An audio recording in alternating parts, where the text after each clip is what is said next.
ఓం నమ శివాయ. శివమహాపురాణం 22వ అధ్యాయం. రుద్రాక్ష ధారణ మారేడు దళము. భస్మముతో పాటు రుద్రాక్షలు కూడా చాలా గొప్పవి. తపస్సు చేస్తున్న శంకరుని కన్నుల వెంట కారిన జల బిందువులు భూమి మీద పడితే అవి రుద్రాక్ష చెట్లై పైకి లేచాయి. అందుచేత అవి ఈశ్వరుని తపశ్శక్తితో కూడిన కంటినీటి బిందువులలోంచి ఉద్భవించినవి కాబట్టి అవి మిక్కిలి తేజస్సు సంపత్కరములై ఉంటాయి అని మన పెద్దలు నమ్ముతారు. నేపాల్, కాత్మాండు, పశుపతినాథ్ దేవాలయాల్లో రుద్రాక్ష చెట్లు ఉంది. అవి ఏకముఖి నుంచి దశముఖి వరకు ఉంటాయి. అందులో 6 ముఖములు ఉన్న రుద్రాక్ష కేవలం సుబ్రహ్మణ్య స్వరూపమని పెద్దలు నమ్ముతారు. మీకు సృష్టిలో ఒక రుద్రాక్ష గింజలో మాత్రమే మధ్యలో తొర్ర ఉంటుంది. వీటిని ఒక మాలగా గుచ్చవచ్చు. రుద్రాక్షలకు అపారమైన శక్తి ఉంది. రుద్రాక్ష శరీరం మీద ఉన్న చెమట తడితో తడిసినా లేదా స్నానం చేసినప్పుడు రుద్రాక్షలలో తడిసిన నీళ్లు శరీరం మీద పడినా అది శరీరంలో ఉన్న ముఖ్యమైన అవయవముల పనిని నియంత్రించి రక్షించగలదు. అలా రక్షించగలిగిన శక్తి రుద్రాక్షలకు ఉన్నది. అందుకే రుద్రాక్షమాలలో పగదములు ముత్యములు కలిపి వేసుకుంటారు. రాత్రి నిద్రపోతున్నప్పుడు రుద్రాక్షమాల ధారణ ఉండదు. రాత్రుల్లో దానిని తీసి భగవంతుని పాదముల వద్ద పెట్టి మరలా పొద్దున్నే వేసుకుంటారు.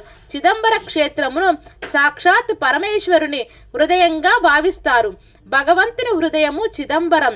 అయితే ఈశ్వరుడు మనలోకి వచ్చి కూర్చోవటానికి వీలైన రీతిలో మీ శరీరమునందు సాత్వికమైన భావనను కలిగేటట్లుగా లోపల కన్నం ఉండి ఇటు నుంచి అటు దారం వెళ్ళిపోయేటట్లుగా ఉన్న ఏకైక పవిత్రమైన గింజ రుద్రాక్ష. రుద్రాక్ష వేసుకోవడం అంటే నేను కూడా నా భావనల చేత, నా కర్మల చేత, నా శరీరంలో జరుగుతున్న సమస్త వ్యాపారములను ఒక మాలగా గుచ్చి ఈశ్వరుడి మేడలో వేయుచున్నాను అని అర్థం. ఈ భావన ఏర్పడిందంటే యద్యుత్కర్మ కరోతి తత్తదాకిలం శంభో తవారాధనం. మనం చేసే కర్మలన్నీ ఈశ్వరుని సేవలై కూర్చుంటాయి. అటువంటి భావన కలగటానికి రుద్రాక్ష ధారణ చేస్తారు. ఉమానాథుడైతే మారేడు దళము, శ్రీ మహావిష్ణువైతే తులసీ దళంతో మనం పూజ చేస్తాము. 2 దళాలే. మారేడు దళం ఏర్పడమే చిత్రంగా ఏర్పడింది. శ్రీ సూక్తం చదివినప్పుడు మనం ఈ కింది మంత్రమును చదువుకుంటుంటాం. ఆదిత్యవర్ణే తపసోజి జాతో వనస్పతిస్తవ వృక్షోద బిల్వాహ తస్య ఫలాని తపసః సుధం తు మాయంతరాయక్ష బాహ్య ఆలక్ష్మీహ. లక్ష్మీదేవి ఒకనాడు తపస్సు చేద్దామని అనుకున్నప్పుడు కుడి చేతిలో ఆమె చేత సృష్టించబడిన చెట్టు మారేడు చెట్టు. అందుకే ఆ చెట్టుకు పండిన కాయను శ్రీఫలం అని పిలుస్తారు. సృష్టిలో మారేడు చెట్టుకు ఒక గొప్పతనం ఉన్నది. అది పువ్వు పూయకుండా కాయ కాస్తుంది. మారేడు కాయలో ఉన్న గుజ్జును చిన్న కన్నం పెట్టి తీసి దానిని ఎండబెట్టి అందులో విభూతి వేసి ఆ విభూతిని చేతిలో వేసుకొని పెట్టుకునేవారు. మారేడు ఆయుర్వేదం మందు ప్రధానంగా ఉపయోగపడుతుంది. ఆ మారేడు దళము 3గా ఉంటుంది. అందుకే త్రిదళం, త్రిగుణాకారం, త్రినేత్రం చ త్రియాయుధం, త్రిజన్మ పాప సంహారం, ఏకబిల్వం శివార్పణం. దళములుగా ఉన్న వాటినే కోసి పూజ చేస్తారు.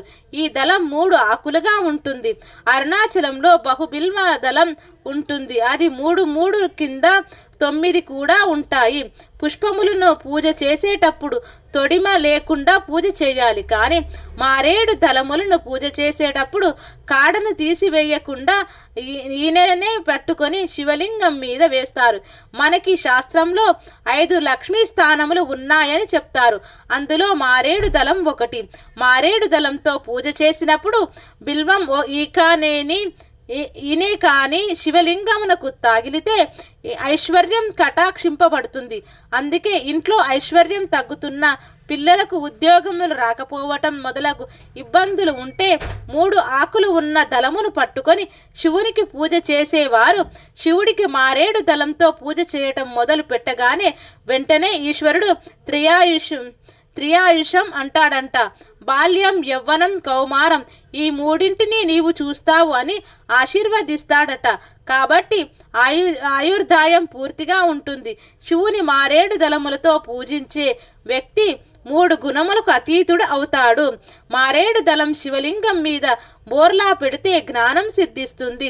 ఇంత శక్తి కలిగినది కాబట్టి దానికి శ్రీ సూక్తంలో అలక్ష్మిర్నే నశ్యతాం త్వం నృణే, అమ్మ ఆలక్ష్మిని దరిద్రమును పోగొట్టేదవు గాక అని చెప్తారు.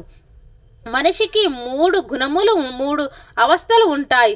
4వ దానిలోనికి వెళ్ళడు. 4వది తురీయమే జ్ఞానావస్థ. అటువంటి తురీయంలోకి వెళ్ళగలిగిన శక్తి స్థితి శివలింగమునకు మారేడు దళములతో పూజ చేసిన వారికి వస్తుంది. మారేడు చెట్టుకు ప్రదక్షిణం చేస్తే 33 కోట్ల మంది దేవతలకు ప్రదక్షిణం చేసినట్లే. ఇంట్లో మారేడు చెట్టు ఉంటే ఆ మారేడు చెట్టు కింద కూర్చుని ఎవరైనా జపం చేసినా పూజ చేసినా అపారమైన సిద్ధి కలుగుతుంది. యోగ్యుడైన వ్యక్తి దొరికినప్పుడు ఆ మారేడు చెట్టు కింద చక్కగా శుభ్రం చేసి ఆవు పేడతో అలికి పీట వేసి ఆయనను అక్కడ కూర్చోబెట్టి భోజనం పెడితే అలా చేసిన వ్యక్తికి 1 కోటి మందిని తీసుకువచ్చి ఏకకాలమునందు వంట చేసి అన్నం పెట్టిన ఫలితం ఇవ్వబడుతుంది. శాస్త్రం మనలకు లఘువులు నేర్పింది. మారేడు చెట్టు అంత గొప్పది. మారేడు చెట్టు మీద నుంచి వచ్చే గాలి మిక్కిలి ప్రభావం కలది. అసలు మారేడు చెట్టు పేరులోనే చాలా గొప్పతనం ఉంది. మారేడు తెలుగులో రాజు, ప్రకృతి, రేడు వికృతి. మారేడు అంటే మా రాజు. ఆ చెట్టు పరిపాలకురాలు, అన్నిటినీ ఇవ్వగలదు. ఈశ్వరుడు ఈ చెట్టు రూపంలో ఉన్నాడు. అది పువ్వు పూయగావలసిన అవసరం లేదు. ద్రవస్థితిని పొందకుండా వాయుస్థితిని పొందిన కర్పూరంలా మారేడు పువ్వు పూయకుండా కాయ కాస్తుంది. అంత గొప్ప చెట్టు మారేడు చెట్టు.